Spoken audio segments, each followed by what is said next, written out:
L'Éthiopie est à quelques mois de compléter la construction d'un gigantesque parc industriel de 246 millions de dollars. Le parc industriel d'Awassa, dans la ville du même nom, sera le plus grand en son genre dans le pays.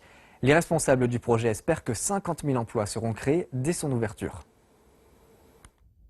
La zone industrielle d'Awassa tente d'attirer des multinationales de renom dans le monde du textile, de la mode, du design et de la fabrication de machinerie. Des poids lourds chinois, turcs et américains de l'industrie du vêtement vont bientôt commencer à produire. Plus de 50 000 Éthiopiens vont se voir offrir un emploi. La création d'emplois est l'objectif principal de ce parc industriel. Nous allons créer environ 50 000 emplois et les travailleurs vont être embauchés quand les travaux de construction seront terminés. Le parc va compter 38 usines et 19 immeubles sur un terrain de 300 hectares. Il y aura aussi un centre d'exposition, des restaurants, des dortoirs et d'autres types d'immeubles. C'est une entreprise chinoise qui s'occupe de superviser les travaux de ce parc industriel qui respectera les plus hautes normes environnementales.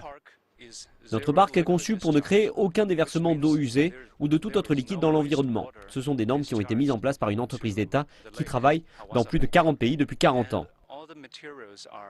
L'Éthiopie veut se hisser au sommet des pays qui prêtent main.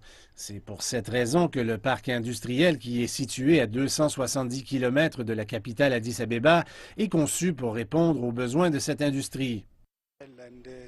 La demande pour les vêtements et le textile est très forte à l'étranger, donc l'objectif principal de ces entreprises est d'assurer la production dans les meilleures conditions possibles.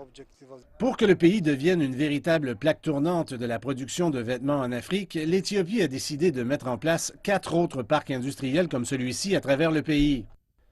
Le projet coûtera près de 250 milliards de dollars américains au gouvernement éthiopien. Et quand les activités des usines seront en branle, on espère que les retombées en devises fortes vont se compter en centaines de millions à chaque année.